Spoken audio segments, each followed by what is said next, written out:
আসসালামু আলাইকুম। ইতালিয়ান ভাষা শিক্ষার তৃতীয় ক্লাসে আপনাদেরকে স্বাগতম। আপনাদের সঙ্গে রয়েছে আমি বাহাউদ্দিন ভূঁইয়া। আজকে আমরা যে বিষয়টি নিয়ে আলোচনা করব তা হচ্ছে ইতালিয়ান ভাষায় যে চারটি অক্ষর রয়েছে, যে অক্ষরগুলো দ্বিমুখী উচ্চারণ করে বা ত্রিমুখী উচ্চারণ করে, অর্থাৎ দুই ধরনের উচ্চারণ করে বা তিন ধরনের উচ্চারণ করে, এই অক্ষরগুলোর মধ্যে রয়েছে জ্যাতা অক্ষর। আজকে আমরা জ্যাতা অক্ষরের উচ্চারণ দেখব। আমরা ইতিপূর্বে এস অক্ষরের উচ্চারণ দেখেছি এবং চি অক্ষরের উচ্চারণ দেখেছি এবং জি অক্ষরের উচ্চারণ দেখেছি। আজকে আমরা দেখব জ্যাতা অক্ষরের উচ্চারণ কি রকম হয়, বা জ্যাতা অক্ষরের উচ্চারণ কখন ছয়ের মতো হবে, কখন জয়ের মতো হবে। জ্যাতা অক্ষরের উচ্চারণটি দেখার জন্য স্ক্রিনটি শেয়ার করে নিচ্ছি। দেখুন, জ্যাতা অক্ষর সাধারণত দুই ধরনের উচ্চারণ করবে, কখনো কখনো জয়ের মতো, আবার কখনো কখনো ছয়ের মতো। জয়ের মতো যে উচ্চারণ করবে এটা বাংলা ভাষার তিনটা অক্ষরের মতো হবে। বড়িগার জ, এরপর 29 তার জ, এরপর হচ্ছে এই জ, জগড়ার জ যেটা। আচ্ছা, এই তিনটা জয়ের উচ্চারণ করবে জেতা। জেতা এর সাধারণ উচ্চারণ হচ্ছে জয়ের মতো, আর পার্টিকুলার বিশেষ উচ্চারণ হচ্ছে ছয়ের মতো, কারণ জে জ আর জে ছ এটা অন্যরকম হয়ে যায়। ওকে, তো জ্যাতা অক্ষরের উচ্চারণ দুই ধরনের হবে, জয়ের মতো হবে আবার ছয়ের মতো হবে। জ্যাতা অক্ষরের উচ্চারণ জয়ের মতো কখন হবে? প্রথমে আমরা জয়ের উচ্চারণটি দেখব। জ্যাতা অক্ষরের উচ্চারণ জয়ের মতো হবে জ্যাতা অক্ষরটি যদি দুইটি বুকালে এর মধ্যে থাকে, অর্থাৎ জ্যাতা অক্ষরের আগে এবং পরে যদি বুকালে বা ভাওয়াল থাকে।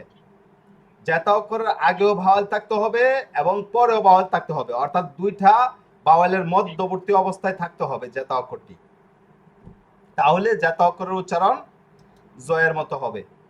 ওকে, আমরা গত ক্লাসে দেখেছি যে এস অক্ষরের উচ্চারণ, মিউট থাকবেন। আমরা গত ক্লাসে দেখেছি এস অক্ষরের উচ্চারণ জয়ের মতো কখন হবে। এস অক্ষরের উচ্চারণ জয়ের মতো দুইটি বুকালের মধ্যে থাকলে জয়ের মতো উচ্চারণ করবে। বলছি মিউট থাকবেন, আমি মিউট করে দিচ্ছি, দয়া করে আনমিউট হবেন না। দেখুন, ঠিক তেমনি জ্যাতা অক্ষরের উচ্চারণও যদি দুইটি বুকালের মধ্যে জ্যাতা অক্ষরটি থাকে তাহলে জয়ের মতো হবে। যেরকম আজত, এই যে দেখুন জ্যাতা অক্ষরটি, জ্যাতা অক্ষরের পূর্বে আ রয়েছে, এটা একটা বুকালে, আবার অ রয়েছে, এটা একটা বুকালে। এরপর দেখুন, শব্দের শুরুতে জ্যাতা অক্ষর থাকে, আর সিল্লা বা এর পরের অক্ষর যদি পি সি টি এফ এ না হয় তাহলে জ্যাতা অক্ষরের উচ্চারণ জয়ের মতো হবে। এখন দেখুন, এটা একটু একটু কঠিন। কিরকম কঠিন আবার সহজ আপনারা যদি বুঝেন। সিল্লাবা কি? সিল্লাবা হচ্ছে শব্দের মধ্যে শব্দকে বাংলে যে ছোট ছোট উচ্চারণ হয়, হ্যাঁ, এটাকে সিল্লাবা বলে। তো শব্দের শুরুতে যদি জ্যাতা অক্ষর থাকে, আর জ্যাতা অক্ষরের যে সিল্লাবা, মানে জ্যাতা অক্ষর দিয়ে শব্দ শুরু হবে, জ্যাতা অক্ষরের যে সিল্লাবা, প্রথম যে সিল্লাবাটা, ওকে, এই সিল্লাবা এর পরের অক্ষর যদি পি সি টি এফ এ না হয় তাহলে জ্যাতা অক্ষরের উচ্চারণ জয়ের মতো হবে। যদি পি সি টি এফ এ না হয়, ওকে, আর হলে কিন্তু অন্যরকম উচ্চারণ ছয়ের মতো হয়ে যাবে। যেরকম এই যে দেখুন জান জারা, ঠিক আছে? তাহলে এই যে জেতা অক্ষর, জেতা অক্ষরের পূর্বে জেতা অক্ষরের সিল্লাবার পরে কি থাকতে হবে? পি সি টি এফ এ না হলে, মানে যদি পি সি টি এফ এ না হয়, এই যে দেখুন এই যে জেতা অক্ষর, ঠিক আছে? আচ্ছা, জেতা অক্ষর দিয়ে শব্দ শুরু হয়েছে, হ্যাঁ, শব্দের শুরুতে যদি জেতা অক্ষর থাকে তাহলে এই সিল্লাবা কোনটা? সিল্লাবা হচ্ছে শুধু জ। জতে কি একটা সিল্লাবা হয়? এটা জ, মানে জেতা, এটা সিল্লাবা হয়েছে হয়েছে না? তো জেতা এর উচ্চারণ জ। তো জেতার সাথে যদি আ দেন তাহলে হবে যা। এই যে একটা সিল্লাবা হয়েছে, একটা শর্ট উচ্চারণ হয়েছে যা। এ দিলে হবে যে, এটা একটা সিল্লাবা। হ্যাঁ, তাহলে এই যে জেতা আ, এটা একটা সিলাবা, ঠিক আছে? এটার পরে কি রয়েছে? এন এ রয়েছে। তো আমাদের নিয়ম হচ্ছে যে সিলাবা এর পরে যদি পি সি টি এফ এ না হয় তাহলে জেতা অক্ষর উচ্চারণ জয়ের মতো হবে। তাহলে এন এ তো আর পি সি টি এফ এর মধ্যে নাই, অতএব জেতা অক্ষর উচ্চারণ জয়ের মতো হবে, জান যারা। এরপর শব্দের বা ভার্বের শেষে, মূলত এগুলো ভার্বই হবে, ভার্বের শেষে যদি ইসারে এবং এসারে থাকে, ওকে, ভার্বের শেষে যদি ইসারে এবং এসারে থাকে তাহলে জ্যাতা অক্ষরের উচ্চারণ জয়ের মতো হবে। এই যে দেখুন অর্গানিজারে, ঠিক আছে, এই যে ডবল জেড যদিও রয়েছে, ডবল জেটের উচ্চারণ সয়ের মতো হয়, কিন্তু এখানে দেখুন অর্গানিজারে এখানে ইসারে রয়েছে, যেহেতু ইসারে রয়েছে এটা জয়ের উচ্চারণ করবে অর্গানিজারে। ওকে, তো এই হচ্ছে জেতা অক্ষরের উচ্চারণ। জেতা অক্ষরের উচ্চারণ হ্যাঁ জয়ের মতো হবে, আবার সয়ের মতো হবে। তো আমরা প্রথম দেখে নিলাম জয়ের মতো। জয়ের মতো তিনটি কারণে হয়। কি কি কারণ? একটি কারণ হচ্ছে জেতা অক্ষরটি যদি দুইটি ভোকালের মধ্যে থাকে, জেতা অক্ষরটি যদি দুইটি ভোকালের মধ্যে থাকে তাহলে জেতা অক্ষরের উচ্চারণ জয়ের মতো হবে। আর দ্বিতীয় নিয়মটি হচ্ছে শব্দের শুরুতে যদি জেতা অক্ষর থাকে আর সিল্লাবা এর পরের অক্ষর যদি পিসিটি এফ এ না হয় তাহলে জেতা অক্ষরের উচ্চারণ জয়ের মতো হবে, যেরকম জানজারা। এরপর ভার্বের শেষে যদি ইসারে এবং এসারে থাকে তাহলে জেতা অক্ষরের উচ্চারণ জয়ের মতো হবে।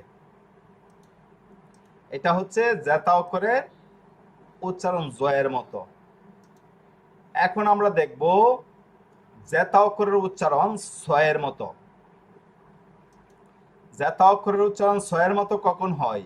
কোন শব্দের শেষে যদি আনসা, অ্যানসা, এসা, অসা, ইসিয়া, সিয়ারে এরপরে হচ্ছে সিয়নে থাকে তাহলে জেতা অক্ষরের উচ্চারণ ছয়ের মতো হবে।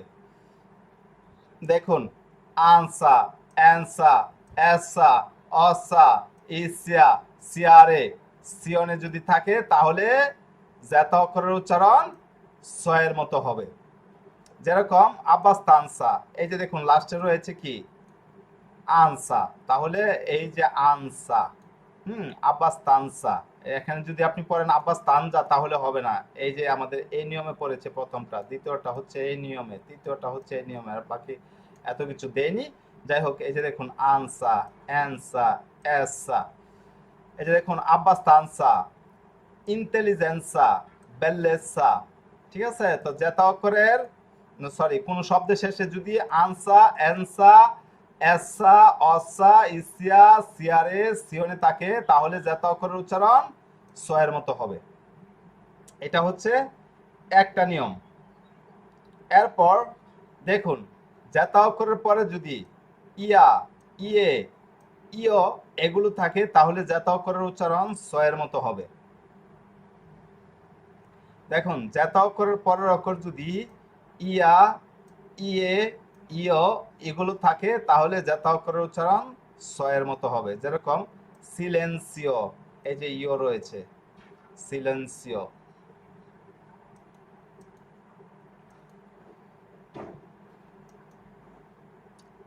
এরপর দেখুন শব্দে ডাবল জেড থাকলে, শব্দে যদি ডাবল জেড থাকে অর্থাৎ পাশাপাশি দুইটি জেড থাকে তাহলে জেতা অক্ষরের উচ্চারণ ছয়ের মতো হবে, যেরকম পাসিয়া। ওকে, এরপর শব্দের শুরুতে যদি জেতা অক্ষর থাকে এবং সিল্লাবা এর পরের অক্ষর যদি পিসিটি এফ এ হয়, একটু আগে যে নিয়মটি দেখেছি নিয়মটি ছিল শব্দের শুরুতে যদি জেতা অক্ষর থাকে আর জেতা অক্ষরের পরে যদি মানে জেতা অক্ষরের যে সিল্লাবা রয়েছে সিল্লাবার পরে যদি পিসিটি এফ এ না হয় তাহলে জেতা অক্ষরের উচ্চারণ জয়ের মতো হবে। আর এখানে হচ্ছে পিসিটি এফ এ হয় তাহলে জেতা অক্ষরের উচ্চারণ ছয়ের মতো হবে, যেরকম সুকেরো, এটা ইটালিয়ানরা বলে জুকেরো কিন্তু শব্দটা হবে সুকেরো, বলতে বলতে এটা ইটালিতে হয়ে গেছে জুকেরো। দেখবেন হচ্ছে সবাই যারা শিক্ষিত অশিক্ষিত সবাই বলবে জুকেরো, ইতালিয়ানরা বলবে জুকেরো কিন্তু শব্দটা হবে সুকেরো। ওকে, এই শব্দটা হচ্ছে মানে শুদ্ধ শব্দটা কিরকম বিকৃত হয়ে গেছে সমস্ত ইটালিতেই। আচ্ছা, সুকেরো। এরপর জেতা অক্ষরের পূর্বের অক্ষর যদি এলে, এনে, এররে হয়, জেতা অক্ষরের পূর্বের অক্ষর যদি এলে, এনে, এররে হয় তাহলে জেতা অক্ষরের উচ্চারণ ছয়ের মতো হবে, যেরকম তেরসো, কালসা। এই যে জেতা অক্ষর রয়েছে জেতা অক্ষরের পূর্বে এলে অক্ষর, এই যে দেখুন এলে অক্ষর, জেতা অক্ষর রয়েছে জেতা অক্ষরের পূর্বে এররে অক্ষর, এই যে এররে অক্ষর। তো জেতা অক্ষরের পূর্বের অক্ষর যদি এলে, এনে, এররে হয় তাহলে জেতা অক্ষরের উচ্চারণ ছয়ের মতো হবে। তো এই হচ্ছে জেতা অক্ষরের উচ্চারণ কখন সয়ের মতো হবে, কখন জয়ের মতো হবে, আমি বিষয়টি আপনাদেরকে আবারও দেখাচ্ছি। দেখুন, জ্যাতা অক্ষরের উচ্চারণ দুই ধরনের হবে। জ্যাতা অক্ষর কখনো কখনো জয়ের মতো উচ্চারণ করবে, আবার কখনো কখনো সয়ের মতো উচ্চারণ করবে। আমরা প্রথমে দেখব জ্যাতা অক্ষর কখন জয়ের মতো উচ্চারণ করবে। জ্যাতা অক্ষর তিনটি কারণে জয়ের মতো উচ্চারণ করে। যেরকম প্রথমটি দেখুন, যদি জ্যাতা অক্ষরটি দুইটি ভোকালের মধ্যে থাকে, অর্থাৎ দুইটা ভাওয়ালের মধ্যে থাকে, দুইটা ভাওয়ালের মধ্যবর্তী অবস্থানে যদি থাকে, তাহলে জ্যাতা অক্ষরের উচ্চারণ জয়ের মতো হবে। এরপর দ্বিতীয় কারণ হচ্ছে, শব্দের শুরুতে যদি জ্যাতা অক্ষর থাকে আর জ্যাতা অক্ষরের যে সিলাবার রয়েছে, এই সিলাবার পরের অক্ষর যদি পিসিটি এফ এ না হয়, তাহলে জ্যাতা অক্ষরের উচ্চারণ জয়ের মতো হবে। এরপর তৃতীয় কারণ হচ্ছে, ভার্বের শেষে যদি ইসারে এবং এসারে থাকে, তাহলে জ্যাতা অক্ষরের উচ্চারণ জয়ের মতো হবে। এখন আমরা দেখব জ্যাতা অক্ষরের উচ্চারণ সয়ের মতো কখন হবে। দেখুন, কোন শব্দের শেষে যদি আনসা, অ্যানসা, এসা, অসা, ইসিয়া, সিয়ার, সিওনে থাকে, তাহলে জ্যাতা অক্ষরের উচ্চারণ সয়ের মতো হবে। যেরকম আব্বাস্তানসা, ইন্টেলিজেন্সা, বেল্লেসা। এরপর জ্যাতা অক্ষরের পরে যদি ইয়া, ইয়ে, ইও থাকে, তাহলে জ্যাতা অক্ষরের উচ্চারণ সয়ের মতো হবে। এরপর দেখুন, শব্দে যদি ডাবল জেড থাকে, তাহলে জ্যাতা অক্ষরের উচ্চারণ সয়ের মতো হবে। এরপর শব্দের শুরুতে যদি জ্যাতা অক্ষর থাকে এবং সিল্লাবা শব্দে ডাবল জেড থাকলে জ্যাতা অক্ষর উচ্চারণ সয়ের মতো হবে। এরপর শব্দের শুরুতে যদি জ্যাতা অক্ষর থাকে এবং সিল্লাবা এরপরের অক্ষর যদি পিসিটি এফ এ হয়, তাহলে জ্যাতা অক্ষর উচ্চারণ সয়ের মতো হবে। যেরকম সুকেরো। এরপর জ্যাতা অক্ষরের পূর্বের অক্ষর যদি এল এ, এন এ, এর এ হয়, তাহলে জ্যাতা অক্ষরের উচ্চারণ সয়ের মতো হবে। এই হচ্ছে কিভাবে জ্যাতা অক্ষরের উচ্চারণ করতে হয়। আচ্ছা, আমরা গত ক্লাসে এস অক্ষরের উচ্চারণ দেখেছি এবং সি অক্ষরের উচ্চারণ দেখেছি, জি অক্ষরের উচ্চারণ দেখেছি। আমি এগুলো আপনাদেরকে এই ক্লাসের পড়া হিসাবে বা কম্পিত হচ্ছে হোমওয়ার্ক বা বাড়ির কাজ, যেটা কম্পিত হিসাবে দিয়েছিলাম। আপনারা কি কম্পিতটা করেছেন বা পড়াটা শিখেছেন? জি স্যার। শিখছেন। ওকে, যদি শিখে থাকেন তাহলে আমি আপনাদেরকে জিজ্ঞেস করে দেখব যে আপনারা পড়াটা কেমন শিখেছেন। এর পূর্বে আমি হচ্ছে আরো একটু কাজ করে দেখব, আরো একটু কাজ করে আপনাদেরকে দেখাবো, যে কাজটি করার পর আমাদের উচ্চারণের কাজ শেষ। আর এটা হচ্ছে মাত্র 2-1 মিনিট সময় লাগবে এই কাজটি করতে। আমি হচ্ছে এই কাজটি আপনাদেরকে করে দেখাচ্ছি, এরপরে উচ্চারণের কাজ মোটামুটি ভাবে শেষ। উচ্চারণ করার জন্য আমাদেরকে যে যে বিষয়গুলো খেয়াল রাখতে হবে তা হচ্ছে ইতালিয়ান বর্ণমালা, এরপর ইতালিয়ান যে অক্ষরগুলো রয়েছে এই অক্ষরগুলোর বাংলা উচ্চারণ কিরকম, এরপর ভাওয়ালের কাজ কিরকম, হ্যাঁ ভাওয়াল কোন ভাওয়ালে কোন কার, এরপর ভাওয়ালগুলোর সাথে কনসোনান্টের সংমিশ্রণ করলে কিরকম উচ্চারণ করে, এরপর হচ্ছে ইতালিয়ান ভাষায় যে 4টি অক্ষর রয়েছে, হ্যাঁ এই 4টি অক্ষরের উচ্চারণ দ্বিমুখী হয়, তো এই 4টি অক্ষরের উচ্চারণ কখন সয়ের মতো হবে, কখন জয়ের মতো হবে, হ্যাঁ বা কখন সি অক্ষরের উচ্চারণ কিরকম হবে, জি অক্ষরের উচ্চারণ কিরকম হবে, জেতা অক্ষরের উচ্চারণ কিরকম হবে, এস অক্ষরের উচ্চারণ কিরকম হবে, এগুলো আমাদেরকে জানতে হবে। হ্যাঁ, আমরা এগুলো অলরেডি দেখে নিয়েছি। এখন আরেকটা বিষয় দেখব, তা হচ্ছে কয়েকটা শব্দ রয়েছে, কয়েকটা অক্ষর রয়েছে যেগুলো একটু ব্যতিক্রমে হয়। যেরকম এই যে দেখুন, এখানে যুক্ত অক্ষর, দেখুন সরি, দেখুন জিএনএ, আপনি শব্দের মধ্যে জিএনএ পাবেন, এটা হচ্ছে নিয় এর উচ্চারণ করবে জিএনএ। ওকে, যেরকম এই যে আমরা যদি এখানে পড়ি অগ্নি হবে না, হ্যাঁ ইংরেজি ভাষার মতো যদি অগ্নি পড়ি তাহলে হবে না, এটা হবে অনি। ওকে, এটা হবে কি অনি। ওকে, কিন্তু এই চন্দ্রবিন্দু থাকবে অনি, অনি নাকে বেজে আসবে অনি। ওকে, এটা অগ্নি হবে না। এরপরে এই যে জি এল এ ই, এটার উচ্চারণ হবে লি, লি। এই যে এটা কিন্তু ফিগলিও না, এটা হবে কি ফিলিও, ফিলিও, ঠিক আছে। এই যে ফি,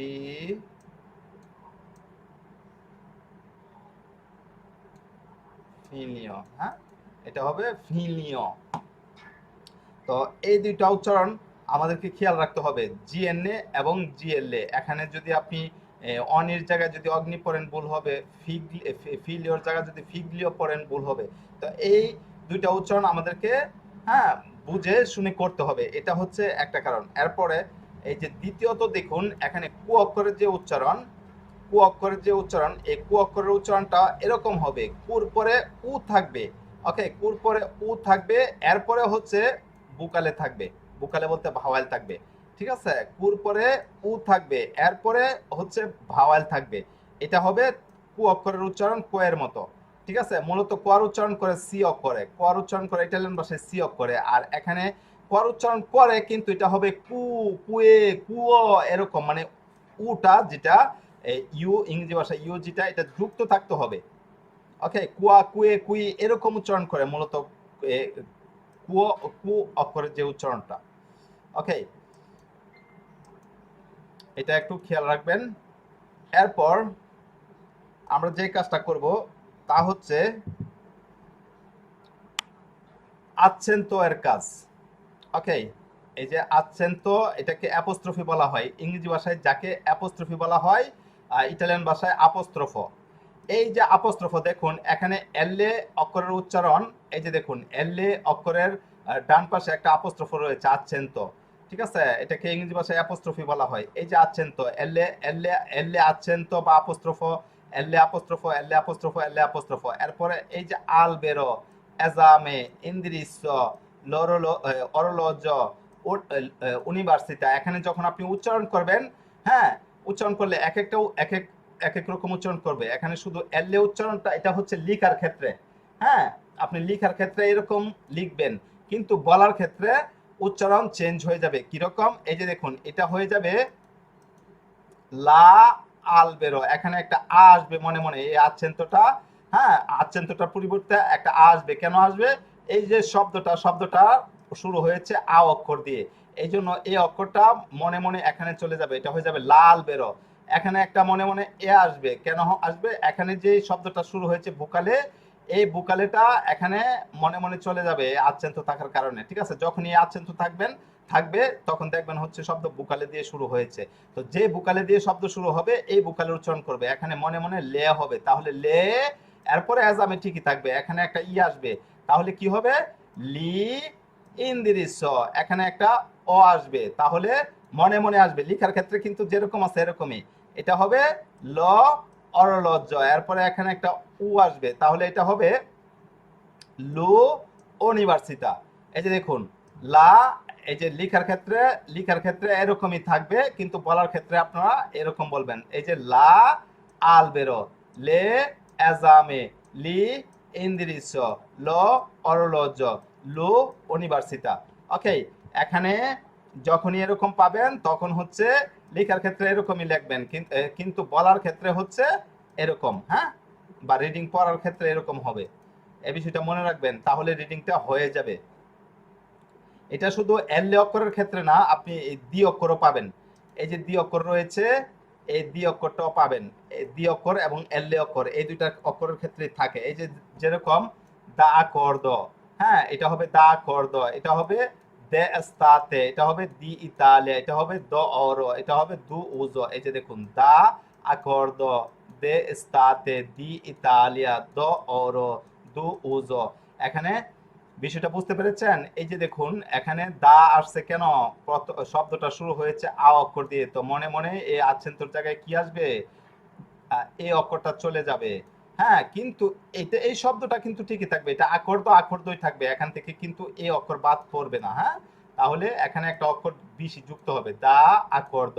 এরপর এই যে দেখুন দে স্তাতে, এরপর এই যে দি ইতালিয়া, এরপর এই যে দ অর, এরপর দো ওজ। ওকে, তো উচ্চারণ করার জন্য আপনাদেরকে এই বিষয়টা খেয়াল রাখতে হবে। ঠিক আছে, উচ্চারণ করার জন্য এই যে আচ্ছেন্তর যে কাজটা, অ্যাপোস্ট্রফির কাজটা কিরকম হয়, হ্যাঁ, অ্যাপোস্ট্রফির কাজটা হচ্ছে যে অ্যাপোস্ট্রোফ দিয়ে কাজটা হবে, সরি, যে অ্যাপোস্ট্রোফ যদি থাকে তাহলে যে বুকালে দিয়ে শব্দটা শুরু হবে অ্যাপোস্ট্রোফোর পরিবর্তে, আপোস্ট্রোফোর পরিবর্তে, হ্যাঁ, আমাদেরকে এই যে লেটারটা ওইখানে নিয়ে উচ্চারণ করে তারপরে হচ্ছে উচ্চারণ করতে হবে। ওকে। আর লেখার ক্ষেত্রে এরকমই থাকবে, কিন্তু বলার ক্ষেত্রে হচ্ছে হ্যাঁ, যেই অক্ষর দিয়ে শব্দ শুরু হবে এই অক্ষর এলে বা দ্বি অক্ষরের পরে যুক্ত হয়ে উচ্চারণ তৈরি করে এরপর হচ্ছে শব্দটা বলতে হবে। আর আমরা তো হচ্ছে এই জিএনএ এবং জিএল এর কাজটা দেখে নিয়েছি, ঠিক আছে। জিএন এর উচ্চারণ হবে নিয়র মতো, আর জিএলএ ই এটা হবে নি, আর জিএনএ এটা হবে নিয়, নিয়। ওকে। আর জিএলই হচ্ছে লিও, লি। আর বাকি যে কাজগুলো দেখুন শব্দে যেটা জেতা অক্ষরের উচ্চারণ, এস অক্ষরের উচ্চারণ এবং সি অক্ষরের উচ্চারণ এবং জি অক্ষরের উচ্চারণ আমরা দেখে নিয়েছি। তাহলে এই যে সবগুলোর সমন্বয়ে এখন আমরা উচ্চারণ করতে পারবো, এখন আমরা রিডিং পড়তে পারবো, ঠিক আছে। আমরা অলরেডি যে পড়াটা দেখেছি এই এই পড়াতেই যথেষ্ট ইটালিয়ান রিডিং পড়ার জন্য। এখন আমরা চাইলে রিডিং পড়তে পারবো, আমরা নির্ভুলভাবে রিডিং পড়তে পারবো, আমাদের আর অন্য কোনো ক্লাস প্রয়োজন পড়বে না। মাত্র তিনটা ক্লাসের বিনিময়ে আপনারা হচ্ছে শুদ্ধভাবে রিডিং পড়তে পারতেছেন, লিখতে পারতেছেন।